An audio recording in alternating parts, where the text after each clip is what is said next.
Hello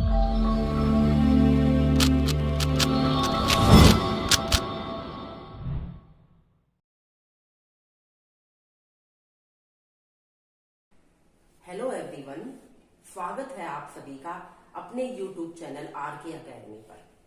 आज हम history का एक टॉपिक स्टार्ट करने जा रहे हैं जिसका नाम है सिंधु घाटी की सभ्यता। तो चलिए विस्तार से सिंधु घाटी सभ्यता के बारे में हम पढ़ते हैं। सिंधु घाटी की सभ्यता न केवल भारत की बल्कि विश्व की महानतम और प्राचीनतम संस्कृतियों में से गिनी जाती है। सिंधु घाटी सभ्यता की ही समकालीन 3 और संस्कृतियां मानी जाती हैं, जो कि है मिस्र की सभ्यता, यह नील नदी के किनारे स्थित थी। मिस्र की सभ्यता नील नदी के किनारे। फिर आती है मेसोपोटामिया की सभ्यता, यह इराक में स्थित है। दजला व फ्रात नदियों के किनारे स्थित थी। फिर आती है चीन की सभ्यता, यह हवांगो नदी थी, हवांगो नदी के किनारे स्थित थी। इस तरीके से हमें पता चल रहा है कि जो सिंधु घाटी की सभ्यता थी वह भी सिंधु नदी के किनारे स्थित थी। प्राचीन काल की सारी सभ्यताएं नदियों के किनारे बसी हुई थी। तो सिंधु घाटी की सभ्यता की किस प्रकार खोज होती है, हम इसके बारे में पता करते हैं। सबसे पहले 1826 ईस्वी में, आप इस डेट को नोट कर लें।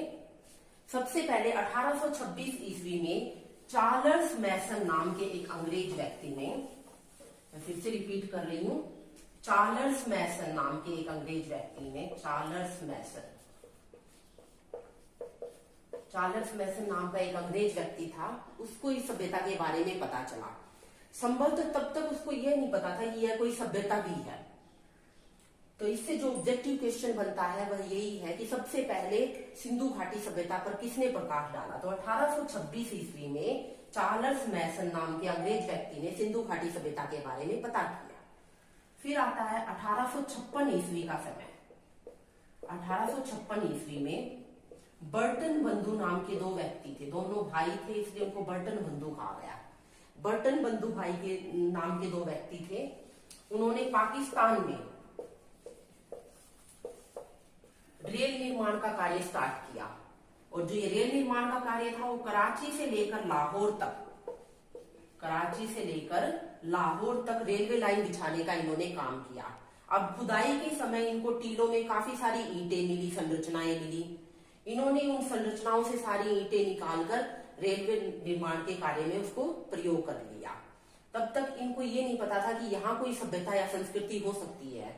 उसके बाद आते हैं 1856 ईस्वी में अलेक्जेंडर कंगीनम,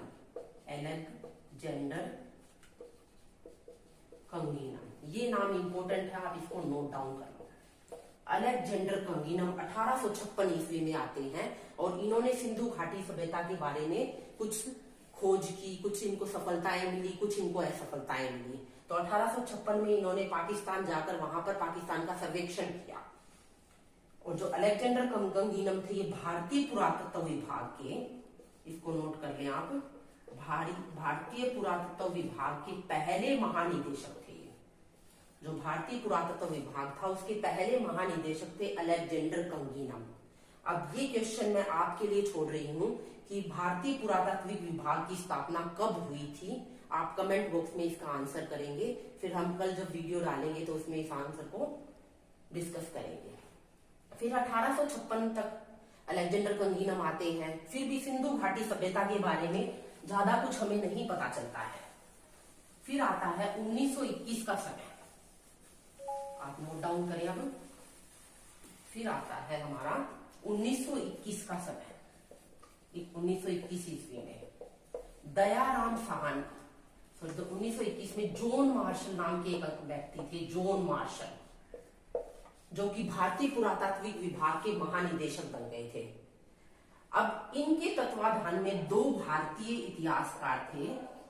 जो जॉन मार्शल थे ये तो अंग्रेज व्यक्ति थे जो भारतीय पुरातत्व विभाग के महानिदेशक बन के आए। लॉर्ड कर्जन ने 1902 ईस्वी में इसे भारतीय पुरातात्विक विभाग का महानिदेशक बनाया। लॉर्ड कर्जन ने 1902 ईस्वी में इसे जॉन मार्शल को भारतीय पुरातात्विक विभाग का महानिदेशक बनाया। इनके तत्वाधान में यानी कि इनके नेतृत्व में 2 भारतीय इतिहासकार थे। बहुत इंपॉर्टेंट नाम है जिनके बारे में बहुत बार ऑब्जेक्टिव क्वेश्चन बनते हैं। राय बहादुर दयाराम साहनी, इनको नोट कर लो दोनों नामों को, राय बहादुर दयाराम साहनी। और दूसरे थे राखल दास बनर्जी, राखल दास बनर्जी। जो राय बहादुर दयाराम साहनी थे, इन्होंने 1921 ईस्वी में हड़प्पा नामक जगह की खुदाई की। हड़प्पा नामक जगह की खुदाई की। और राखलदास बनर्जी ने 1922 ईस्वी में मोहनजोदड़ो नामक हड़प्पा स्थल की खुदाई की। मोहनजोदड़ो नामक हड़प्पा स्थल की खुदाई की। तो जब भी आपसे पूछा जाए कि हड़प्पा की खुदाई किसने की, तो राय बहादुर दयाराम साहनी ने 1921 ईस्वी में। और मोहनजोदड़ो की खुदाई किसके नेतृत्व में हुई? राखलदास बनर्जी 1922 ईस्वी में। और ये किसके अंडर रहकर काम कर रहे थे? जॉन मार्शल, जो कि उस टाइम पर भारतीय पुरातात्विक विभाग के महानिदेशक थे। हो गया, इतना क्लियर है? चलो अब आगे चलते हैं। इस तरीके से जो ये हमारी सिंधु घाटी सभ्यता है, इसकी खोज के बारे में पूरा विस्तार मैंने आपको बता दिया है कि किस तरीके से यह जनता के या विश्व के सामने यह हमारी सिंधु घाटी की सभ्यता उजागर होती है, किस प्रकार सिंधु घाटी की सभ्यता के बारे में लोगों को पता चलता है। यह पूरा विस्तार से हमने डिस्कस कर लिया है। अब हम आगे चलते हैं इसके काल निर्धारण के बारे में, यानी कि इसका क्या टाइम पीरियड रहा था, कैसे पता चला कि ये सभ्यता कितनी पुरानी है। अब इसके काल निर्धारण के बारे में इतिहासकारों में बहुत से मतभेद हैं। कोई इतिहासकार इसको 5000 साल पुरानी मानता है, कोई इतिहासकार इसका टाइम पीरियड 3000 ईस्वी पूर्व से लेकर 1900 ईस्वी पूर्व मानता है। इस तरीके से इतिहासकारों में इस काल निर्धारण को लेकर काफी मतभेद हैं। लेकिन सबसे पहले काल निर्धारण का जो काम था वो जॉन मार्शल, जो भी हमने पढ़ा, जॉन मार्शल जो कि भारतीय पुरातात्विक विभाग के महानिदेशक थे, उन्होंने सबसे पहले प्रयास किया काल निर्धारण के बारे में। अब जब इन्होंने प्रयास किया तो इन्होंने बताया कि जो सिंधु घाटी सभ्यता का टाइम पीरियड था वो 3000 ईसा पूर्व, याद रखना ईसा पूर्व, ठीक है। हम इसको इंग्लिश में BCE भी लिख सकते हैं, बिफोर क्राइस्ट। 3000 ईसा पूर्व से 1950 ईसा पूर्व तक बताया। किसने बताया है ये टाइम पीरियड? ये बताया जॉन मार्शल ने। लेकिन इतिहासकारों का इसको लेकर भी मतभेद था। अब फिर एक C14 कार्बन विधि है, C14 कार्बन विधि, एक साइंस का क्वेश्चन भी आपका बन सकता है।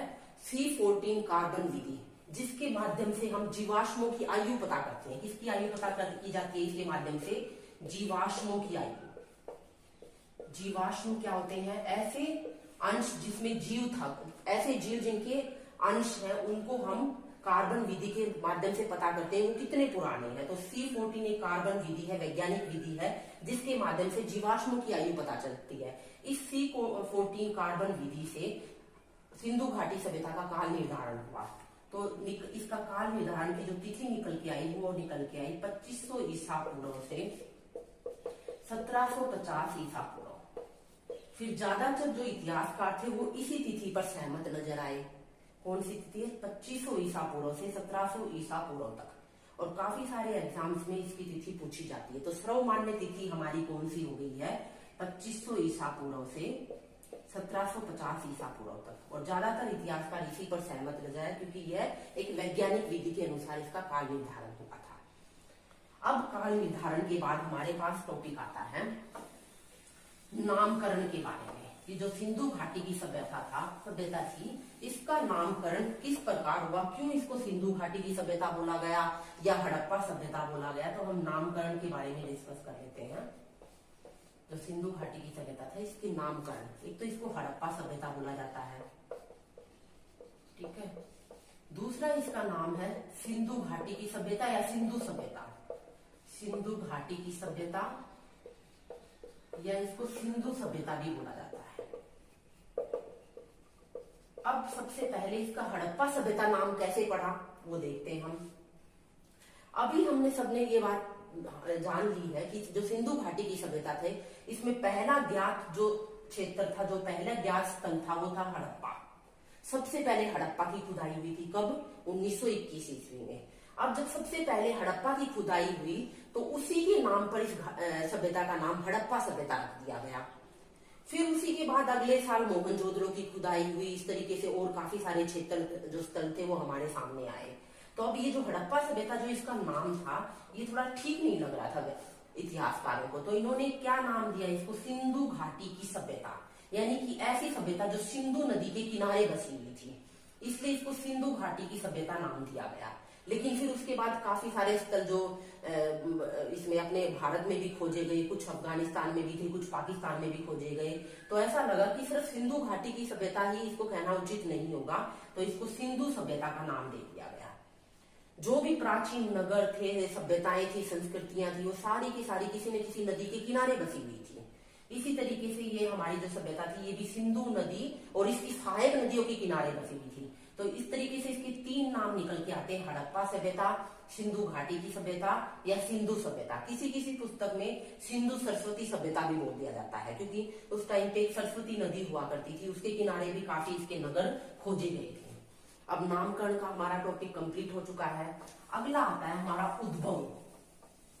किस तरीके से इस सिंधु घाटी सभ्यता का उद्भव हुआ, ये कौन लोग थे, कौन इनका ओरिजिन कहाँ से हुआ, इसकी बात का हम डिस्कस करते हैं। जो सिंधु घाटी सभ्यता के जो लोग थे वो मूल रूप से कहाँ के निवासी थे, वो इस टॉपिक में हम इसके बारे में बात करते हैं। जो सिंधु घाटी सभ्यता, कुछ विदेशी इतिहासकार थे, जो विदेशी इतिहासकार थे हमारे, उनमें आते हैं व्हीलर, स्टुअर्ट पिगट, ये कुछ विदेशी इतिहासकार थे जिन्होंने बताया कि जो सिंधु घाटी की सभ्यता थी, ये लोग भारत के लोग नहीं थे, ना पाकिस्तान के लोग थे। ये लोग कहाँ के आए हुए थे? सुमेरियन सभ्यता के लोग थे। ये सुमेरियन सभ्यता के लोग थे। आप सोचेंगे सुमेरियन सभ्यता कौन सी हुई? जो मेसोपोटामिया की सभ्यता थी, उसी में सुमेरियन सभ्यता एक पार्ट था। तो इन विदेशी इतिहासकारों के अनुसार जो सिंधु घाटी सभ्यता के लोग थे, वो कहाँ के मूल निवासी थे? सुमेरियन के मूल निवासी थे, सुमेरियन सभ्यता से संबंधित थे। लेकिन फिर इस पे भी अन्य इतिहासकार सहमत नजर नहीं आते हैं। फिर जो हमारे स्थानीय इतिहासकार थे, स्थानीय मतलब जो भारत के इतिहासकार थे, जैसे कि हमने बात किया राखल दास बैनर्जी। स्थानीय इतिहासकारों में मेन नाम किसका आता है? राखल दास बैनर्जी का।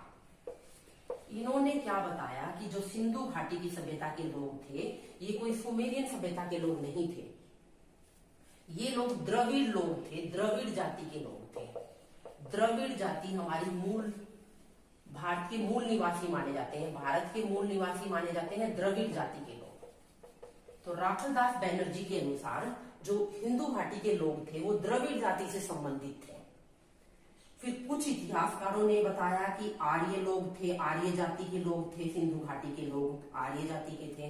पर ये तो उचित लगता ही नहीं है। ये तर्क उचित क्यों नहीं लगता? आर्य जाति थी वो एक तो बाद में आई थी, दूसरे ये लोग आर्य लोग शहरी जाति से, शहरी जनजीवन से संबंधित ही नहीं थे, और जबकि सिंधु घाटी सभ्यता पूरी की पूरी नगरीय सभ्यता थी। तो ये वाला जो हमारा इतिहासकारों का जो ये मत था, ये तो बिल्कुल ही नकार दिया गया। अब ज्यादातर इतिहासकार किस पे सहमत नजर आते हैं? वो आते हैं राखलदास बैनर्जी ने जो अपना सिद्धांत दिया था कि जो सिंधु घाटी के लोग थे वो द्रविड़ जाति से संबंधित थे। तो ज्यादातर किसको माना जाता है? सिंधु घाटी के मूल निवासी द्रविड़ जाति के लोगों को। क्लियर हुआ इतना आपका पॉइंट? अब हम चलते हैं अपने नेक्स्ट पॉइंट पे, जो है सिंधु घाटी का विस्तार। जो सिंधु घाटी का विस्तार है वो कहां से कहां तक था, ये हम बात करते हैं इसके बारे में। जो अपना इंडिया का मैप है, मैं थोड़ा सा रफली ड्रॉ कर लेती हूँ यहाँ पर इंडिया का मैप। अपने को सिर्फ ऊपर वाला ही पार्ट चाहिए इंडिया का। ये देखो इंडिया का जो मैप था, ये अपने को पता है ये इंडिया है, यहाँ पर पाकिस्तान था और इधर अफगानिस्तान। ये था अफगानिस्तान, ये अपना है पाकिस्तान और इधर भारत। जो सिंधु घाटी की सभ्यता का जो विस्तार था वो ज्यादातर इस उत्तर पश्चिम वाले इस इलाके में था, इस उत्तर पश्चिम वाले इलाके में। तो अगर सिंधु घाटी की सभ्यता के विस्तार के बारे में पूछे तो ये सिंधु घाटी की सभ्यता मूलतः कहाँ फैली हुई थी? उत्तर पश्चिमी भाग में। जिसमें अफगानिस्तान आ गया, पाकिस्तान आ गया और भारत आ गया। और भारत का भी कौन सा हिस्सा है, ये उत्तर पश्चिम भाग है। अब जो सिंधु घाटी की सभ्यता है इसका विस्तार त्रिभुजाकार आकृति में था। त्रिभुजाकार आकृति में, त्रिभुजाकार आकृति कैसे थे देखो, ड्रॉ कर लेते हैं हम। सबसे पहले इसका उत्तरी, ये जो उत्तरी पॉइंट है, उत्तरी किनारा है, ये हमें इसका नाम रखा मांडा, जो कि चिनाब नदी के किनारे स्थित है। यहाँ पर कौन सी नदी है, चिनाब नदी, जो अभी भी है। मांडा यहाँ जम्मू कश्मीर में चिनाब नदी के किनारे। सबसे कौन सा पॉइंट है, ये उत्तरी पॉइंट है।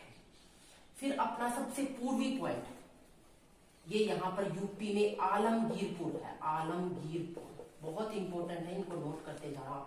आलमगीरपुर कहाँ पर है, ये यूपी में। मांडा था हमारा जम्मू एंड कश्मीर में। आलमगीरपुर किस नदी के किनारे है, हिंडन नदी के किनारे था, मतलब हिंडन नदी के किनारे। फिर सबसे दक्षिणी पॉइंट इनका आता है दाइमाबाद। दाइमाबाद, ये दाइमाबाद कहाँ पर था, महाराष्ट्र में स्थित था ये दाइमाबाद। और किस नदी के किनारे था, ये परवरा नदी। परवरा नदी गोदावरी नदी की सहायक नदी मानी जाती थी, गोदावरी की सहायक नदी। तो अगर आपका परवरा नदी मिलता है तो आंसर वही मिल सकता है, अदरवाइज अगर परवरा नहीं है, गोदावरी दिया हुआ, तो वो आंसर भी आपका सही हो सकता है। तो सबसे उत्तरी पॉइंट हमारा आया मांडा, जम्मू कश्मीर में, चिनाब नदी के किनारे। सबसे पूर्वी पॉइंट, ईस्टर्न पॉइंट कौन सा है, आलमगीरपुर, यूपी में, हिंडन नदी के किनारे। फिर सबसे दक्षिणी पॉइंट कौन सा है, दायमाबाद, महाराष्ट्र में, परवरा नदी के किनारे, जो कि गोदावरी की सहायक नदी थी। फिर आता है हमारा सबसे पश्चिमी पॉइंट, ये जैसे पाकिस्तान में है तो पाकिस्तान में यहाँ बलूचिस्तान प्रांत था, यहाँ पर था सुतकांगेर, ये था बलूचिस्तान में, पाकिस्तान के बलूचिस्तान प्रांत में था ये। दाशक नदी के किनारे, दाशक नदी के किनारे था ये। मैं दोबारा रिपीट कर देती हूँ। सबसे पश्चिमी पॉइंट था हमारा सुतकांगेंडोर, दाशक नदी के किनारे। मांडा उत्तरी पॉइंट जम्मू कश्मीर में, चिनाब नदी के किनारे। आलमगीरपुर यूपी, हिंडन नदी के किनारे। दाइमाबाद महाराष्ट्र, परवरा नदी जो गोदावरी नदी की सहायक थी उसके किनारे। अब देखो हम इसका एक बार आकृति ड्रॉ कर लेते हैं। ये दाइमाबाद इधर, इस तरीके से इसकी आकृति थी, ये देखो। अब ये आपकी निकल के आ गई त्रिभुजाकार आकृति। तो इसलिए बोला जाता है जो सिंधु घाटी की सभ्यता थी वह त्रिभुजाकार आकृति में फैली हुई थी। इसके हमने चारों किनारे कर चुके हैं हम। और लगभग ये कितने वर्ग किलोमीटर में फैली हुई थी, ये लगभग फैली हुई थी 13 लाख वर्ग किलोमीटर में। 13 लाख वर्ग किलोमीटर, ये तो लगभग हमने बताया है। अगर आप एग्जैक्ट इसका पॉइंट देखते हैं, सॉरी एग्जैक्ट आप इसका देखते हैं तो 12,99,600 वर्ग किलोमीटर में ये हमारी सिंधु घाटी की सभ्यता फैली हुई थी। अगर आप राउंड फिगर में करते हैं तो 13 लाख वर्ग किलोमीटर हो गया। एग्जैक्ट अगर आपको याद रखना है तो 12,99,600 वर्ग किलोमीटर में ये पूरी की पूरी सभ्यता फैली हुई थी। अब इसकी जो समकालीन हमने सभ्यताओं का जिक्र किया, जिससे ऑब्जेक्टिव क्वेश्चन ऐसे बनते हैं कि सिंधु घाटी सभ्यता की समकालीन कौन सी सभ्यता थी। तो हमने बात की मिस्र की सभ्यता, हमने बात की मेसोपोटामिया की सभ्यता और चीन की सभ्यता। अब जो ये अपने इंडिया का मैप है, ये जो लोकेशन है आपको पता है, चाइना कहाँ पर पड़ता है अपने इंडिया के उत्तरी भाग में। अगर हम देखें तो इधर चाइना का लोकेशन है, ये चाइना है, चीन है। यहाँ पर थी हवांगहो नदी के किनारे चीन की सभ्यता। अब जो अगर हम पाकिस्तान से आगे जाते हैं तो इराक, यहाँ इराक में कौन सी सभ्यता थी, ये थी मेसोपोटामिया की सभ्यता। अब इससे आगे जाएंगे तो अफ्रीका में कौन सी सभ्यता थी, मिस्र की सभ्यता, नील नदी के किनारे। इन अगर दोनों सभ्यताओं को भी मिला दिया जाए तो जो हमारी सिंधु घाटी की सभ्यता थी ये बहुत ज्यादा क्षेत्रफल में फैली हुई थी, इन दोनों से ज्यादा। और सिंधु घाटी सभ्यता का व्यापार होता था मेसोपोटामिया से भी और मिस्र की सभ्यता से भी। तो इस तरीके से हमारी सिंधु घाटी सभ्यता का पूरा विस्तार हमने कर लिया है, जो कि लगभग 13 लाख वर्ग किलोमीटर में फैली हुई थी। इसके हमने चारों पॉइंट कर लिए हैं, उत्तरी, दक्षिणी, पूर्व और पश्चिम। किन किन नदियों के किनारे इसके जो मेन ये शहर थे, किन नदियों के किनारे थे, इनसे काफी ऑब्जेक्टिव क्वेश्चंस बनते हैं। तो ये पूरी हमारे सिंधु घाटी का विस्तार हो चुका है। अगर किसी ने स्क्रीनशॉट लेना है तो ले सकते हैं आप। ये त्रिभुजाकार में ये पूरी की पूरी सिंधु घाटी की सभ्यता फैली हुई थी। अब जो सिंधु घाटी की सभ्यता थी यह मैंने बताया पाकिस्तान, अफगानिस्तान और भारत में थी। अफगानिस्तान में इसके 2 ही स्थल थे। कल हम इसके स्थलों के बारे में जिक्र करेंगे, जो मेन इनके स्थल थे वो उनके बारे में जिक्र करेंगे। ठीक है, तो ये विस्तार हम कर चुके हैं। 2 ही स्थल थे अफगानिस्तान में, कुछ पाकिस्तान में खोजे गए और स्वतंत्रता के बाद बहुत सारे स्थल हमारे भारत में खोजे गए, और वो भी कौन से प्रांत में? गुजरात प्रांत में। तो ऐसा भी ऑब्जेक्टिव क्वेश्चन आता है कि स्वतंत्रता के बाद कहां पर सिंधु घाटी सभ्यता के ज्यादातर स्थल खोजे गए? तो गुजरात में खोजे गए हैं। अब हम सिंधु घाटी सभ्यता की थोड़ी सी विशेषताएं कर लेते हैं, फिर आज का ये टॉपिक हम यहाँ खत्म करेंगे। अभी जो बाकी का बचेगा उसको हम कल नेक्स्ट वीडियो में कवर कर लेंगे। अब इसकी विशेषताएं देख लीजिए। सिंधु घाटी सभ्यता की क्या क्या विशेषताएं थी? सबसे पहले नगरीय सभ्यता। हम स्टार्टिंग से ही बात करते आ रहे हैं, सिंधु घाटी की सभ्यता नगरीय सभ्यता थी। यहाँ पर नगर काफी फ्लरिश, काफी अच्छे हालात में थे। नगरीय सभ्यता, यहाँ के लोग नगरों में निवास करते थे। सारे के सारे नगर थे लगभग नदियों के किनारे बसे हुए थे। यहाँ पर अगर देखा जाए तो 6 मेन नगर थे, जिनमें हड़प्पा और मोहनजोदड़ो में सबसे ज्यादा मेन माने जाते हैं। हड़प्पा और मोहनजोदड़ो जो सबसे बड़े भी थे और सबसे मेन माने जाते हैं। जो स्टुअर्ट पीगट हमने बताया, स्टुअर्ट पीगट नाम का एक इतिहासकार था। स्टुअर्ट पीगट नाम के इतिहासकार ने हड़प्पा और मोहनजोदड़ो को सिंधु घाटी सभ्यता की जुड़वा राजधानियां बोला है। तो इस पॉइंट को आप नोट कर लें। हड़प्पा और मोहनजोदड़ो को जुड़वा राजधानियां किसने बोला है? स्टुअर्ट पीगट ने जुड़वा राजधानियां बोला है। तो पहली इसकी विशेषता नगरीय सभ्यता। अब नगर किन किन जगहों को नगर कहा जाएगा? ऐसे क्षेत्र जहां पर काफी विकास हुआ हो, वहां पर व्यापार अच्छा होता हो, सड़कें अच्छी हो, पक्के घर हो, नालियां हो, चौड़ी सड़कें हो, तो ऐसे जो जगह होते हैं उनको नगर कहा जाता है। ये सारी की सारी विशेषताएं हड़प्पा सभ्यता के या सिंधु घाटी सभ्यता के नगरों में दिखाई देती है, जहां पर चौड़ी नालियां थी, चौड़ी चौड़ी सड़क थी जो एक दूसरे को ऐसे समकोण पर काटती थी। इसलिए सभ्यता को हमने क्या कहा है? नगरीय सभ्यता। दूसरा आता है हमारा इसका पॉइंट, इसकी विशेषताओं में आद ऐतिहासिक। बहुत इंपॉर्टेंट पॉइंट है, इसको थोड़ा सा समझ लो आप। आद ऐतिहासिक जो इतिहास है, जो हमारी हिस्ट्री है, हम उसको 3 पार्ट में बांटते हैं। एक तो बांटा जाता है प्राग ऐतिहासिक, दूसरा हमारा आता है आद ऐतिहासिक, और तीसरा आता है ऐतिहासिक। ये 3 में हमारी जो हिस्ट्री है उसको बांटा जाता है। प्राग ऐतिहासिक का शाब्दिक अर्थ है इतिहास से पहले की चीज, यानी कि ऐसा इतिहास जिसके बारे में कोई भी लिखित प्रमाण नहीं है, कोई भी लिखित प्रमाण नहीं है, उसको हम क्या बोलेंगे?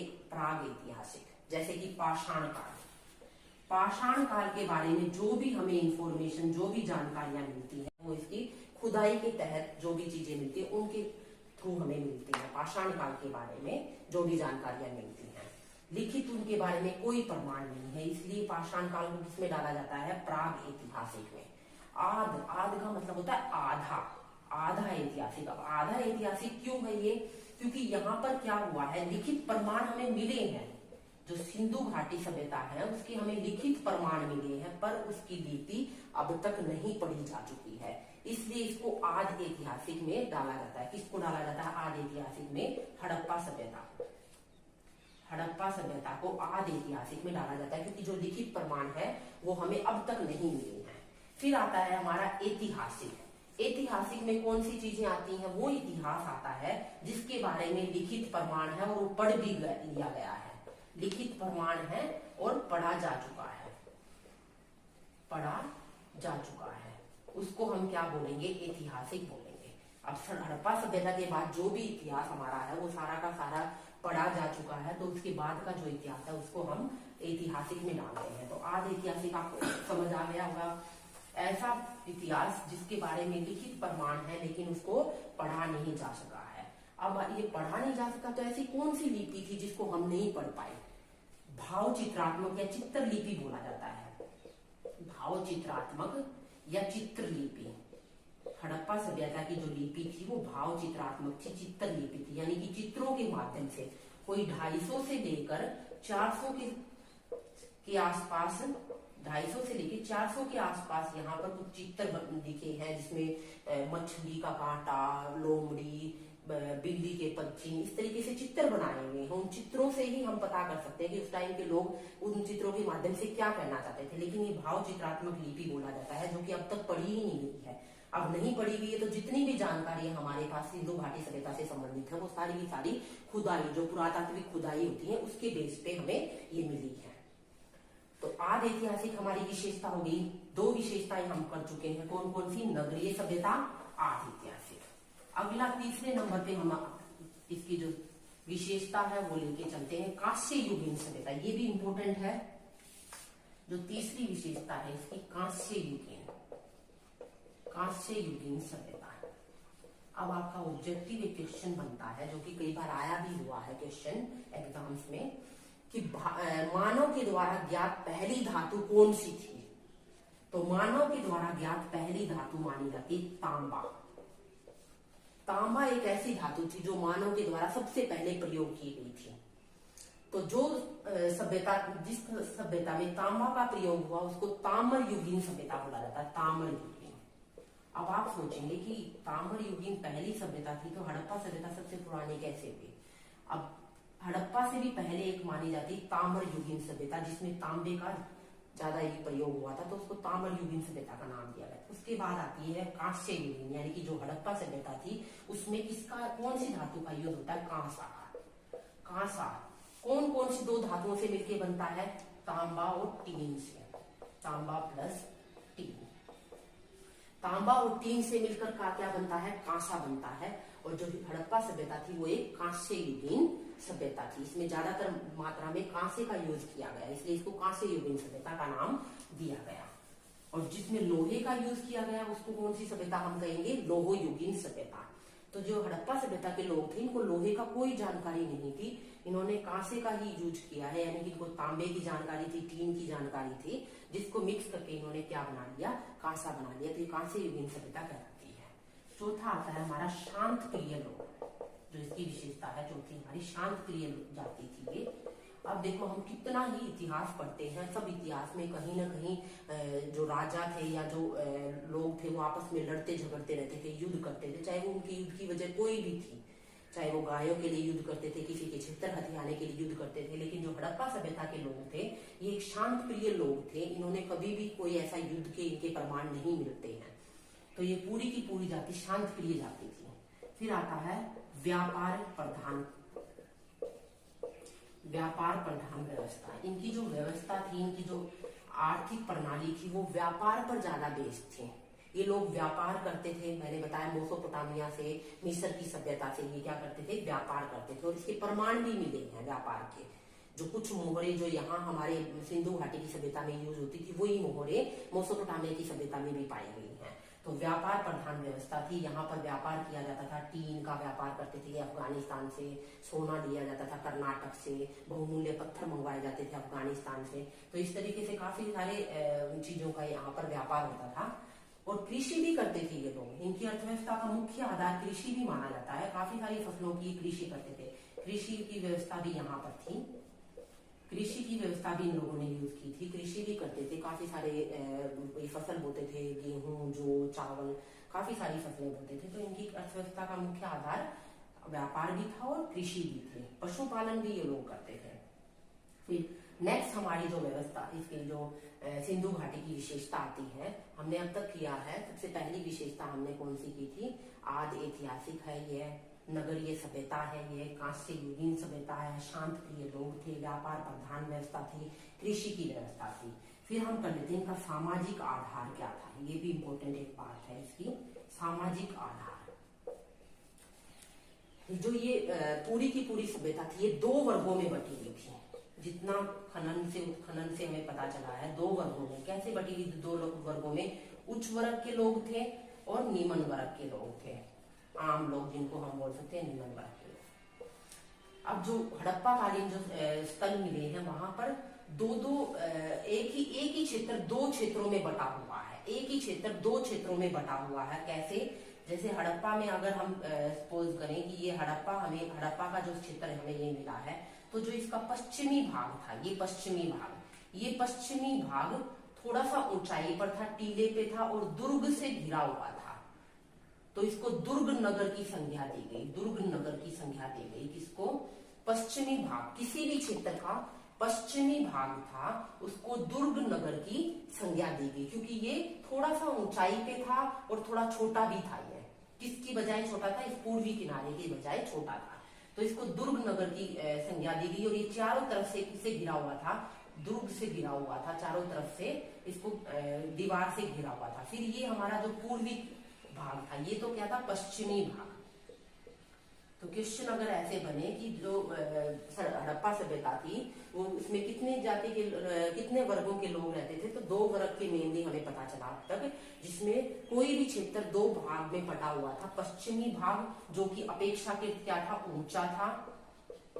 ऊंचा था, छोटा था और दुर्ग नगर के नाम से जाना गया, दुर्ग नगर, क्योंकि यह पूरा का पूरा दीवारों से घिरा हुआ था। तो संभवतः माना गया कि ये जो पश्चिमी भाग है इसमें शासक वर्ग या उच्च वर्ग के लोग या पुरोहित वर्ग रहते थे, और जो पूर्वी भाग था यह इससे निचला क्षेत्र था, यानी कि निचला शहर बोला गया। इस पूर्वी भाग को निचला शहर बोला गया, जो कि दुर्ग से नहीं घिरा हुआ था, और यहाँ पर जो निवास स्थान लोगों के जो घर पाए गए हैं वो थोड़े से नॉर्मल पाए गए हैं, यानी कि ज्यादा बड़े नहीं थे, इसलिए इस पूर्वी भाग को बोला जाता है कि आम वर्ग के लिए था या निम्न वर्ग के लोगों के लिए यह क्षेत्र माना गया। तो इस तरीके से 2 क्षेत्रों में यह बटा हुआ था। अब लगभग जो पूरी की पूरी व्यवस्था थी, सिंधु घाटी की व्यवस्था, वो पूरी की पूरी इसी तरीके से बटी हुई थी। लेकिन इसमें एक हमारा एक्सेप्शन केस है, एक अपवाद है। वो अपवाद क्या है? धोलावीरा। ये धोलावीरा गुजरात में जगह एक है, हम जब इसके स्थल करेंगे तब विस्तार से इनके बारे में बात करेंगे। धोलावीरा गुजरात में स्थित एक क्षेत्र है जो कि 3 भागों में बटा हुआ था। अभी मैंने आपको बताया कि सिंधु घाटी में लगभग सारे के सारे जो क्षेत्र थे वो 2 भागों में बटे हुए थे, दुर्ग नगर और निचला शहर। लेकिन धोलावीरा एक ऐसी जगह थी गुजरात में, जो ऐसी जगह थी जो 3 भागों में बटे हुए थे, जिसमें क्या हो गया? दुर्ग नगर हो गया, निचला शहर हो गया, बीच वाली को मध्यमा या मध्य नगर बोला गया, मध्यमा या मध्य नगर बोला गया। यह बहुत इंपॉर्टेंट पॉइंट है, आप इसको नोट डाउन कर लीजिए। तो इस तरीके से सामाजिक आधार हमने इसका कर लिया है। आर्थिक में मैं आपको बता ही चुकी हूँ, यहाँ के लोग व्यापार करते थे, कृषि करते थे, और उनकी अर्थव्यवस्था का मुख्य आधार था व्यापार था, कृषि था। सामाजिक हमने कर लिया, आर्थिक आधार कर लिया। थोड़ा सा धार्मिक के बारे में और बात कर लेते। धार्मिक आधार क्या था? देखो, यहाँ पर सिंधु घाटी की सभ्यता में कोई भी मंदिर होने के प्रमाण नहीं मिले हैं। ये क्वेश्चन ऑब्जेक्टिव के हिसाब से है कि कोई भी मंदिर होने के यहाँ पर प्रमाण नहीं, मंदिर के प्रमाण नहीं मिले हैं। कहाँ पर नहीं मिले हैं? सिंधु घाटी की सभ्यता में कोई किसी प्रकार के मंदिर के प्रमाण नहीं मिले हैं। तो इनके धार्मिक आधार के बारे में ये कहा जाता है कि ये प्रकृति की पूजा करते थे, प्रकृति की पूजा करते थे। प्रकृति में मातृदेवी की पूजा करते थे ये, ठीक है। तो प्रकृति की पूजा करते थे, मातृदेवी की पूजा करते थे। मंदिर के कोई आधार नहीं मिले। सिर्फ एक जगह है, मोहनजोदड़ो में विशाल स्नानागार के हमें प्रमाण मिले हैं, विशाल स्नानागार। तो क्वेश्चन ये भी आपका बन सकता है कि विशाल स्नानागार के प्रमाण कहाँ से मिले हैं? तो मोहनजोदड़ो से विशाल स्नानागार के नाम से हमें पता चला, जहां पर सामूहिक रूप से स्नान होता था। यहाँ पर एक बड़ा सा तालाब मिला है, एक बड़ा सा तालाब है जिसके चारों तरफ सीढ़ियां बनी हुई हैं और उसके चारों तरफ कमरे बने हुए हैं। तो इस पूरी संरचना को देखकर ऐसा लगता है कि ये सामूहिक स्नान का कोई एक ऐसी जगह थी जहां पर किसी विशेष ओकेजन पर, किसी विशेष मौकों पर लोग आकर यहाँ पर स्नान करते थे। संभवतः पुरोहित लोग थे या कोई और उच्च जाति के लोग थे, वो यहाँ पर स्नान करते थे और इनके लिए अपने वस्त्र बदलने के लिए, कपड़े चेंज करने के लिए चारों तरफ कमरे बने हुए थे, ठहरने के लिए कमरे बने हुए थे और सीढ़ियां बनी हुई थी यहाँ पर स्नान करने के लिए, तालाब में उतरने के लिए। तो एक धार्मिक आधार का हमें जो भी प्रमाण मिलता है वो मोहनजोदड़ो की विशाल स्नानागार से मिलता है, जो कि विश्व की काफी आश्चर्यजनक एक रचना मानी जाती है कि इतना बड़ा स्नानागार यहाँ पर मिला है और ये स्नानागार काफी अच्छी स्थिति में मोहनजोदड़ो से प्राप्त हुआ है। अब ये हमारी सिंधु घाटी सभ्यता की विशेषताएं थी जो हमने डिस्कस की हैं। कल हम इसके बारे में पढ़ेंगे, इसके प्रमुख स्थल पढ़ेंगे, जो भी इसके प्रमुख स्थल कहाँ कहाँ इसकी प्रमुख स्थलों की खुदाई की गई है वो, और इस सभ्यता का पतन कैसे हुआ इसके बारे में हम पढ़ेंगे। तो दूसरी जो वीडियो आपकी आएगी उसमें सिंधु घाटी सभ्यता के ऑलमोस्ट सारे टॉपिक कवर हो जाएंगे। आप इनके नोट्स बना सकते हैं, इनको लर्न कर सकते हैं। हर एग्जाम के हिसाब से ये आपके बहुत इंपॉर्टेंट है, क्योंकि इनमें से जो भी ऑब्जेक्टिव क्वेश्चन बनते हैं वो इसी टाइप के बनते हैं। तो चलिए आज का वीडियो यहीं पर खत्म करते हैं। Thank you very much.